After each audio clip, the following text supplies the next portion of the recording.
관계를 잘 맺고 지속하는 원리 같은 제목으로 두 번째 말씀을 전하겠습니다. 오늘 본문은 처음 우리가 공부할 때 말씀드렸던 대로 이웃과의 관계에 대해서 말씀을 하고 있습니다.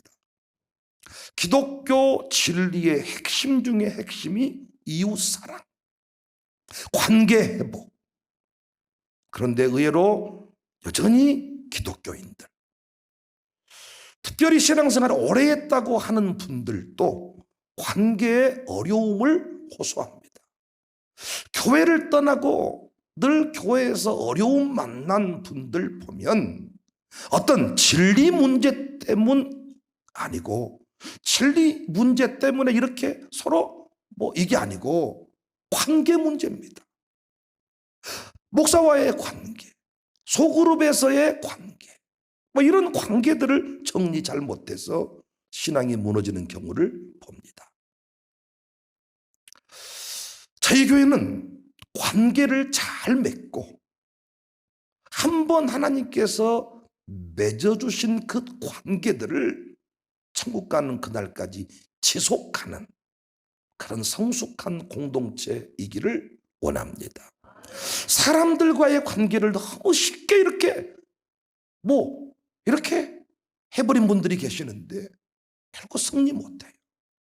공동체 없는 다스림은 불가능하다 그랬잖아요. 가정 공동체를 만드시고 부부 공동체를 만드시고 다스리라 했잖아요. 공동체 없는 다스림은 불가능합니다.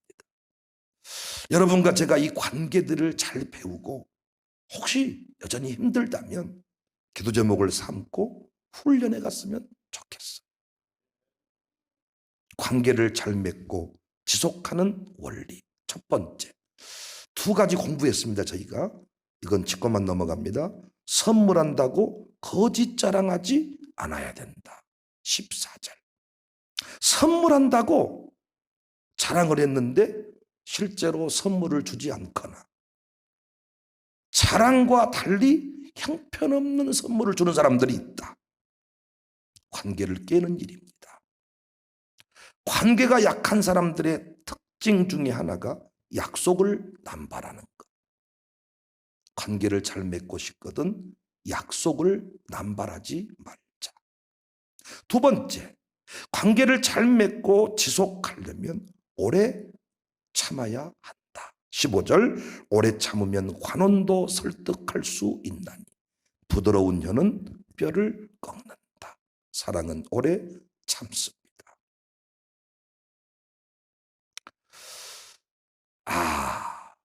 문자 보내고 끝내버리고 싶어도 하루 저녁만 좀 기도해 보세요.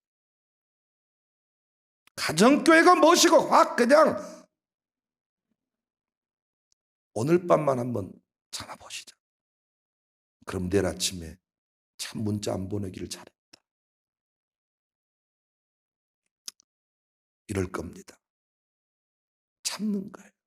참는 거예요. 세 번째, 오늘 함께 살필 내용인데 집에 자주 다니지 않아야 된다. 17절. 너는 이웃집에 자주 다니지 말라. 그가 너를 싫어하며 미워할까 두려우니라. 세 번째 이 원리, 여러분이 다 동의하시는데요. 가만히 여러분 한번 생각해 보세요. 네 집, 내 집 구분 없이 살았던 친구, 지금도 잘 지내고 있습니까? 출생의 비밀까지 털어놓았던 친구, 지금도 잘 같이 살고 있습니까? 아마 죽고 못 살았다가 그냥 끝난 경우가 많을 것입니다. 그래서 잠언 기자는 우리에게 교훈합니다. 집에 자주 다니지 마라. 신선함을 유지하라는 거예요. 오래 가고 싶거든 적당한 거리를 유지하라는 거예요. 16절. 너는 꿀을 보거든 조카리만큼 먹어라. 과식함으로 토할까 두려우니라. 꿀 좋은 것이지만은 몽땅 먹으면 태려서 속이 태려서 쓰려서 나중에는 결국 토하게 된다는 거예요. 파당이 오래가지 못한 이유가 여기 있습니다. 결혼 전에 함부로 성관계를 맺는 일이 위험한 것도 여기에 있습니다. 신비스러움이 사라지는 거예요. 성관계를 맺어버린 순간 더 이상 그 관계는 신비하지 않아요. 얼마든지 끝날 수가 있어요. 여성의 몸은 지성소와 같다. 남자는 대제사장과 같다. 거룩함을 가지고 여자의 몸을 대하고 여자의 몸은 오직 한 남자에게 열려야 된다. 이게 첫날 밤입니다. 근데 지금은 깨져버렸습니다. 다. 그래서 가정이 쉽게 끝나는 거예요. 거리를 유지해라. 저 사람 좋아하잖아요. 여러분 인정하시잖아요.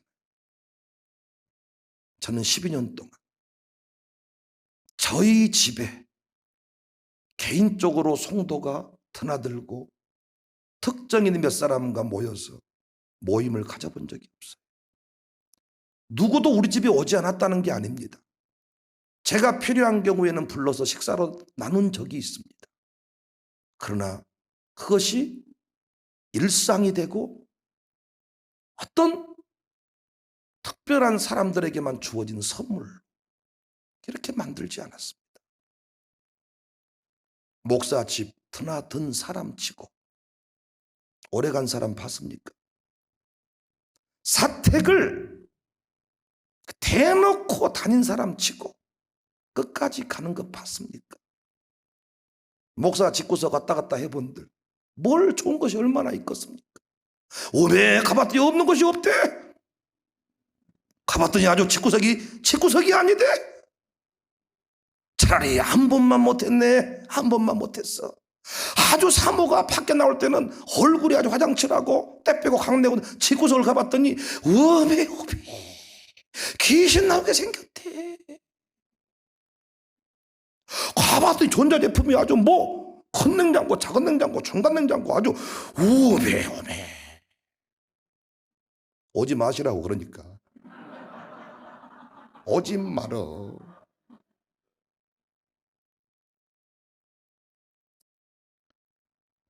관계를 잘하는 사람, 오래가는 사람 적당히 하는 겁니다. 적당히. 화초를 관리할 때 핵심이 물 많이 주지 않는 거예요. 물을 안 줘서 말라 비틀어진 화분에는 물만 주면 살아나지만 물을 많이 줘서 뿌리가 썩어버린 경우에는 살릴 길이 없는 거예요. 적당히 해라. 적당히. 애속담에 손님은 물고기처럼 사흘이 지나면 냄새가 난다. 아무리 친한 사이도 15일 정도 해외여행을 하면 안 좋아. 2박 3일 여행을 해도 안 보일 게 보여. 거기까지야. 더 넘어가면 갔다 와서 조금 서먹서먹해질 수가 있는 거야. 적당히. 절제. 그래서 여러분 교회 생활을 잘하고 싶거든 교회가 정해준 울타리를 함부로 넘어가지 마세요. 교회가 1-1끼리 모여라 그러면 내 마음에 든 사람도 있고 안 든 사람도 있고 나랑 엄청 친한 사람이 2-2에가 있고 이래. 그러니까 경계를 넘어서 막 내가 좋아하는 사람들하고만 어울리지만 하는 거예요. 그거 위험해. 그 울타리 안에서 잘 지내고 또 때가 되면 교회가 이제 자 헤어지세요 그러면 헤어질 준비를 하는 거예요.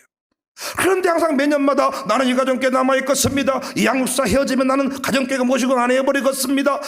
이렇게 한 사람이 꼭 그해 마음 상하게 되고 서로 갈라서게. 그러니까 그 전에 갈라졌으면 좋았을 뻔했어. 그러면 아름다운 추억을 가지고 서로 헤어질 건데 끝장을 딱 보고 헤어지니까 뭐가 좋냔 말이야. 다 안다고 생각하니까 긴장하지 않는 거예요. 딸하고 그래서 친정엄마는 같이 살면 안 돼. 막말을 하는 거예요. 엄마 그러려면 우리 집에 오지 말아보라 엄마. 알았다 이 싹을 내놔 누가 오지 보자 누가 안 온다. 잘 밥먹고 잘 살아라 이년아 하는 거야. 근데 아무리 화난다고 며느리한테 이런 시어머니는 없지. 그래요? 박금숙 시어머니 그래요? 오지 마라 이년아 막 그래요? 며느리 저 말도 세게 못할 거예요. 속으로 이제 노병아는 또 괜히 강한 척하면서 며느리한테 진짜 말도 못하고 당신이만 말하라고 막 부인한테만 막. 시아버지들이 다 그러잖아요 보통. 며느리한테는 안 그러잖아요. 그러니까 어때요? 며느리하고 시어머니는 둘이 산다는 거예요. 친정엄마와 딸은 같이 못 산다는 거예요. 딸도 친정엄마 입장에서 딸이 편하잖아요. 그래서 항상 딸 집으로 가잖아 보통. 아들 집은 며느리가 있으니까. 딸 집 가서는 옷 벗고 막 이렇게 함부로 이렇게 하고 해도 다 또 이건 어렵고 그러잖아요. 그렇죠. 이 어려운 사이가 평생 동안 할 수가 있다. 적당히 해라. 긴장해라. 그래서 함부로 교회에서 출생의 비밀 같은 거 털어놓지 말아요. 내가 원래는 배다른 딸인데 그런 말 하지 말아. 어떻게 알게 됐다면 다행이지만은 그런 거 털어놓지 마요. 함부로 묻지도 않았는데 옛날에 내가 강간을 당해가지고 내가 원래 결혼이 지금 첫 번째가 아니고 세 번째인데 자랑은 아니니까 신선함을 주지. 신선함을 주지. 너무 좋지만은 저도요 다 해가 뉘엿뉘엿지면 사람 만나고 싶어. 딱 하루 일과를 마무리하고 누구 만나서 식사 함께 하면 좋겠다. 우리 집 불러서 차 한잔 마실까? 항상 그래. 아니야. 정신 차리자. 적당히 하자. 그만하자. 그렇게 12년을 살았습니다. 몇 가정씩 모여서 왜 제가 해외여행 안 가고 싶겠어요? 미리 갯돈 넣어서 왜 해외여행 안 가고 싶겠냐고 제가. 교회들마다 그런 모임이 있습니다. 하지 말라고. 그래 본들 그거 몇 쪽은 못 가니까. 나중에 거기 있는 사람 중에 말을 또 물어내요. 적당히. 일주일에 한 번씩 만난 사람 말 물어낼 것도 말 것도 없어. 나는 성도의 교제를 적당히 하자는 말이 아닙니다. 경계를 넘어가서 자기가 막 이렇게 한 사람치고 오래 못 가더라는 거예요. 말씀 그대로 신선함을 유지하자. 적당한 거리를 유지하자. 막 목욕탕 같은데 막 이렇게 말 다니지 말어. 좋은 목욕탕 갑시다. 어디 갑시다. 어쩝시다. 우리 집에 오세요. 차 마십시다. 죽고 못 사는데 나중에 가장 강력한 원수가 그 사람이요. 어차피 적당히 있는 사람은 원수도 뭣도 안 된다니까요. 그 다음 내용이 그 내용이에요. 그래서 우리 적당히. 왜?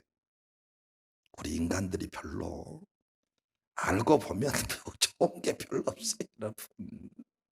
그러니까 아내한테 저에 대해서 그렇게 많이 물어볼 필요도 없고 그냥 강대상에서 보인 모습이 전부요. 그냥 사모님은 목사님 잘해요 정말로 하지 말고 괜히 저 어머니 찾아주면서 목사님 우리 어렸을 때 어땠어요? 그럼 보고 좀 말아. 그런 거 어렸을 때 다 그러고 산 거지 다 똥 싸고 다 오줌 싸고 다 그런 거지 우리 교회 이 원리를 잘 이해해서 여러분 절대로 서로 관계가 깨지는 일이 없기를 주님의 이름으로 축복합니다. 가정교회 다니면서 이렇게 좀 다니지 말아요. 다니지 말아요.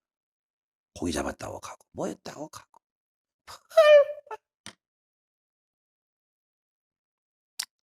네 번째, 이웃을 쳐서 거짓 증거하지 않아야 된다. 관계를 잘 맺고 싶거든 이웃을 쳐서 거짓 증거하지 말라. 18절 자기의 이웃을 쳐서 거짓 증거하는 사람은 방망이요 칼이요 뾰족한 화살이니라. 여기서 잘 보세요. 이웃을 쳐서 거짓 증거하지 마라. 여기 이 이웃은 가장 나를 잘 아는 사람입니다.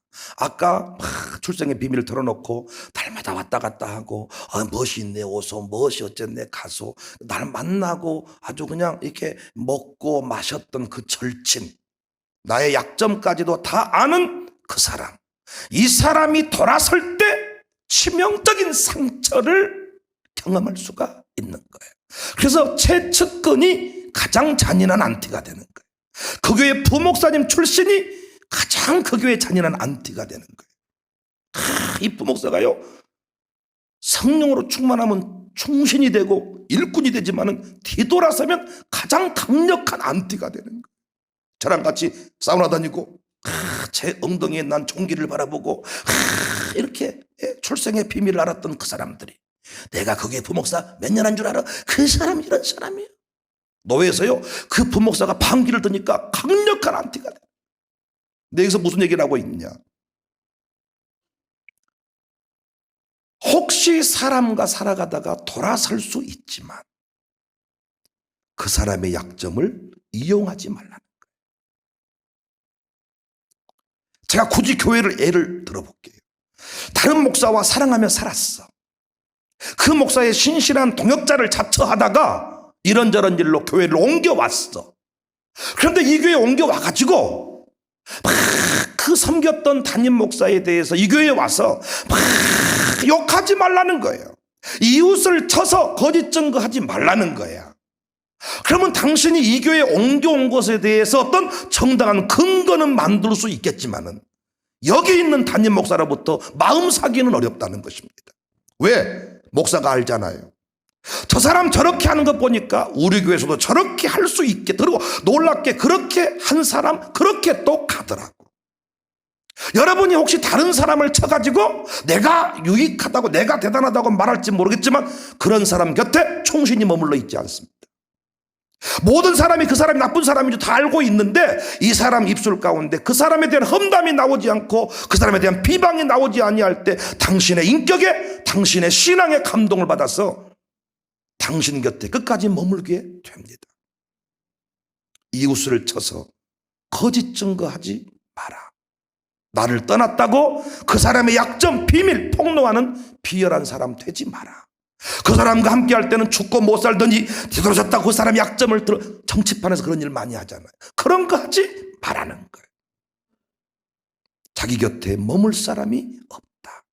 부탁드립니다.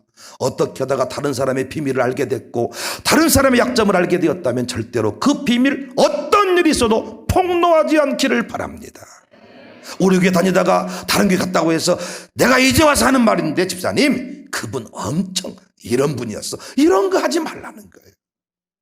그래서 저는요, 할 수 있으면 고해성사 같은 걸 듣고 싶지를 않아. 왜? 사람인지라 기분 나쁘면 이걸 확 불어버려 이렇게 하고 싶으니까. 불 것이 없게 살고 싶어. 보여준 게 전부라고 생각하며 살고 싶어. 제발 저에게 출생의 비밀 털어놓지 부탁드려. 나한테 와가지고 뭘 고해성사 하지 말고 주님 앞에. 왜 부르짖는 기도하라고 한 줄 아세요? 부르짖는 기도한 사람은 가슴에 화가 없어. 화가. 지금도 훅, 확 이런 사람도 있잖아요. 부르짖는 기도 안 한 사람들이.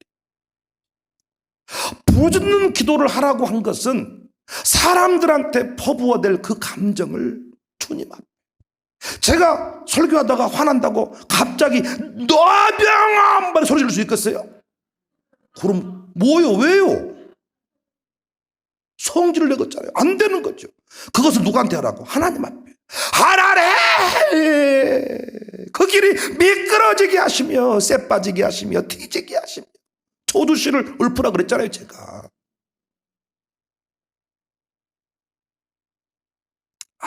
폭로하지 마라. 열받을 수 있어요. 나만이 하는 뭔가 비밀이 있어요. 한 방이면 너 죽여버릴 수 있다. 내가 우리 노예가 우연찮게 이렇게 갈라지게 됐습니다. 선배들이 많이 떨어져 나갔어요. 그래서 나는 참 이해를 못하는 게 그렇게 죽고 못 살던데 왜 노예 갈라졌다고 선을 긋냐 그 말이에요. 노예가 뭔데 그게. 교회 형편상 노예를 같이 못 갈 수도 있는 것이지 그걸 가지고 너 다, 그러니까 참 피열하지 않습니까? 그래서 이웃을 쳐서 거짓 증거하지 마라. 저도 여러분 비밀 많이 알고 싶지 않고 여러분도 목사의 비밀 많이 알지 마. 나중에 폭로해버린다는 둥, 불어본다는 둥. 그런 거 하지 말자. 내가 너 불어버리면 목회 못한다. 뭐 그런 거. 내가 다 증거를 가지고 있어. 청도 뭐 대화할 때 녹음시키고 그러십니까 혹시? 다 나중에 다 풀어버리려고? 당신이 꼭 그렇게 당할 거야. 당신 곁에 누가 머물러 있겠어? 그래서 이렇게 어떤 그때그때마다 그 수단을 발휘해서 사람들을 땡길 수는 있겠지만은 결국은 당신 곁에 신복은 없더라. 내가 아는 어떤 분은 4명이 차를 타고 가다가 한 사람이 화장실 가. 그러면 이 3사람한테 그 사람 얘기를 하는 거예요. 저 사람 어떻습니까? 저 사람 그 순간에 남의 얘기를 하는 거예요. 대단하죠. 내가 화장실 갔잖아요. 그 순간에 남의 얘기를 하는 거예요. 그리고 수시로 서로를 이간질시키는 거예요. 이 사람한테 저 사람 말, 저 사람한테 이 사람 말. 장담컨대 당신 곁에 아무도 머물러 있지 않습니다. 아주 당신이 지혜로운 것 같죠. 누구든지 다 내 편인 것 같죠.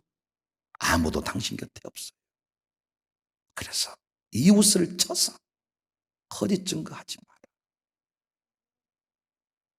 여러분 곁에 신복이 늘 머물러 있기를 주님의 이름으로 축복합니다.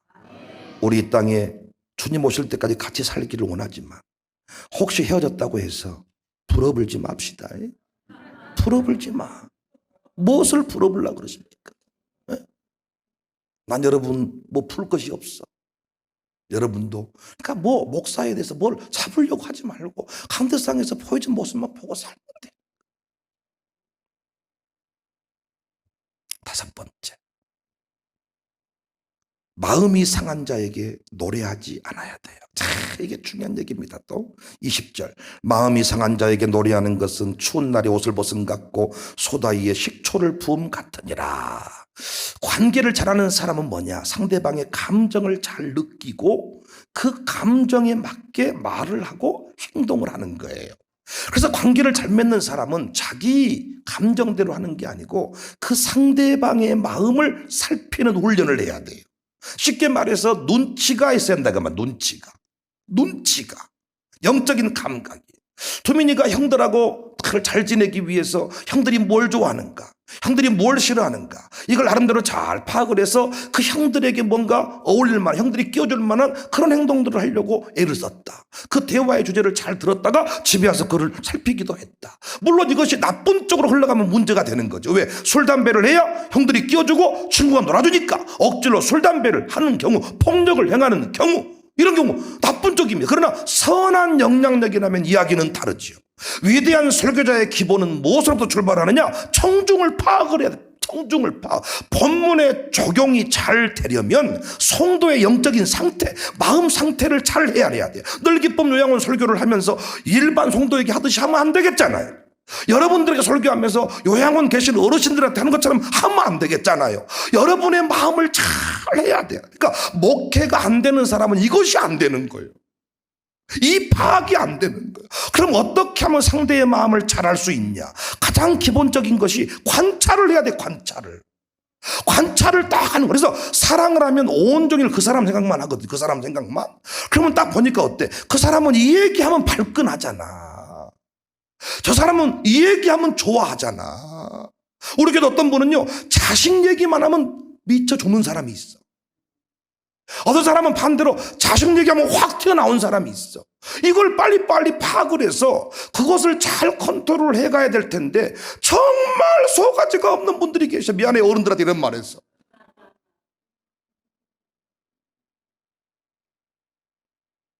어떤 분은 또 다른 건 다 참는데 자기 남편 얘기하면 확 올라오더라고. 박일은님이 죽여버리지 뭐 시켜버려.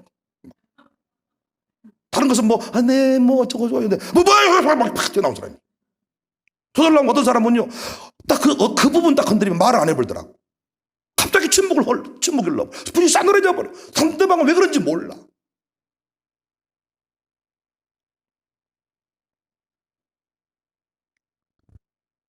관찰을 잘해야 돼. 관찰. 두 번째가 깊은 기도입니다. 여러분, 자주 만나지 말라고 해놓고는 어떻게 관찰을 하라는 거예요 도대체? 이런 분이 계시잖아요. 그래서 필요한 게 뭡니까? 기도입니다. 김영진에 대해서 잘 몰라. 송은옥 잘 몰라. 근데 김영진, 송은옥 집사님, 성도님이 목사님 어쩜 그렇게 나를 잘 알고 계세요? 왜 그럴까요? 세 가족 양육을 해가면서 적은 과정 중에 기도를 하는 거예요. 기도를 딱 하면 그 사람의 아픈 마음과 그 사람의 신방을 앞두고도 다 신방 갈 때도 그냥 신방이 됩니까? 그 가정에 필요한 본문을 정하고 그 사람에게 필요한 말들을 툭 던져줄 때 그 신방에 의미가 있는 것이지. 뭘 남의 집 신방 가가지고 남의 집 얘기하다가 문재인 대통령 얘기하다가 뭘 백신 얘기하다가 코로나 얘기하다가 돌아오면 뭔 의미가 있어. 송정원 총독님 집에 갔어. 오늘 송정원 총독님 집에 가가지고 얼마나 재밌는지 몰라. 송정원 씨 딱 보니까 그분은 정종철을 닮았어. 그래서 제가 오늘 그래서 우리 교회는 다 있다. 유재석도 있고 강호동도 있고 정종철도 있고 악수 한번 하자. 강호동하고 정종철하고 둘이 그냥 다 좋고 재밌고 그 두 부부에 대해서 기도하면서 기도를 딱 하니까 느껴지는 바가 있었습니다. 이런 마음 저런 마음, 이렇게 만났구나 저렇게 만났구나. 가서 거기에 맞는 이야기를 딱 이렇게. 그래서 마음이 상한 자에게 노래하는 실수를 범하지 않게 되는 거예요. 눈치 없는 행동, 오늘 본문에 보니까 추운 날에 옷을 벗김 같고 소다 위에 식초를 부음 같다. 다른 번역 보니까 소다 위에 식초를 붓는다, 이 말이 무슨 말인가 다른 번역을 살펴보니까 그 말 이해가 되더라고. 상처 위에 식초를 붓는다는 거예요.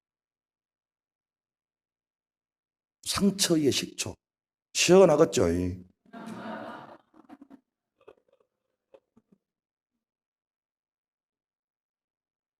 얼마나 쓰라리겠어요. 나중에 그분이 조용히 저에게 전화와. 그분 신방 데려오지 마세요. 그분 없이 신방 받고 싶어요. 이런 상황이 생깁니다. 저는 우리 아이들이 가서 적응을 잘 못하는 친구들 보니까 상대방의 눈치를 살피지 않아. 그리고 그곳이 어떤 곳인지를 몰라. 거기에 맞게 내가 아무리 부자여도 그 동네가 살아가려면 그 동네에 맞게 분위기를 파악하고 내가 아주 고급 신발을 신고 나가는 게 아니고 그 동네 수준에 맞게 신고 나갈 줄 아는 이런 어떤 그런 감각들이 있어야 되는데 그런 것들이 부족합니다. 그래서 우리 교회는 더운 여름날에 얼음 냉수 같은 이런 역사를 일으킬지언정 상처 위에 소다를 식초를 때려 붓는 일이 없기를. 암 환자 신방 가가지고 열심히 축복기도 해놓고는 이 암은 다 죽더란께. 결국은 죽어버리더란께. 내가 아는 사람도 죽어버리더란께. 그래놓고 또 기도는 합시다. 못한디 왔는가 몰라. 못한디.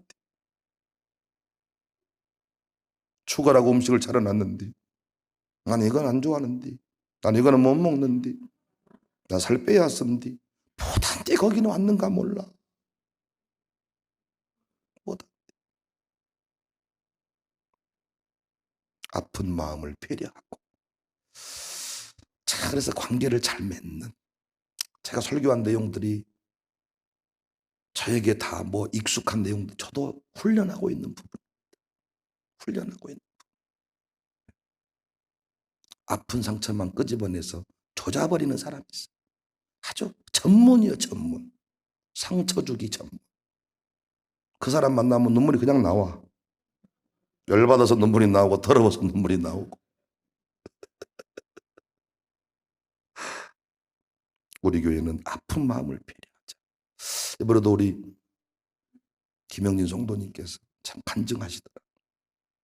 설교 듣고 그 설교대로 다 이렇게 살아가는 중에 가족의 아픔들을 바라보게 되었고 또 그 아픈 마음을 헤아려서 다 가족을 회복시키는 어떤 기회를 얻게 되었다. 옛날에는 그냥 뭐 안 먹어 싫어 뭐 이렇게 하면 그 얘기만 봤는데 왜 저 말씀을 하셨을까 왜 저 얘기를 할까 딱 보니까 아픈 마음이 보이더라. 아픈 마음. 부모님 말 반대로 하죠. 오지 마라. 필요 없다. 그 말을 그대로 듣습니까? 오지 말라고 했다가 가보니까 난리가 나죠? 그러니까 그 마음을 헤아리는 게 중요해요. 그 마음. 그래서 우리 교회가요, 관찰을 잘하고 양육사가 딱 됐으면 가정교회 10부를 딱 살펴보세요. 그리고 기도해 보세요. 그럼 그분이 건드리지 말아야 될 어떤 무엇인가가 있어요. 그 부분을 잘 탁 건드려. 제가 우리 교회 중직자들하고도 어울려 봐도요, 내가 파괴했어요, 나름. 어떤 분이 얘기만 하면 탁 발끈하고, 이 얘기하면 말을 안 하고, 이 얘기 안 하면 탁 이렇게 다 나름대로 그게 다 이걸 목사가 보이지 않게 다 이렇게 조정을 해가니까 그 모임이 순탄하게 가는 것 같지만 누군가가 그 일을 해줘야 돼. 누군가가. 이걸 하지 않으면 대판 싸웁니다, 나중에. 여러분과 제가 이런 원리들을 잘 파악해서 관계의 성공자들이 되시기를 주님의 이름으로 축복합니다.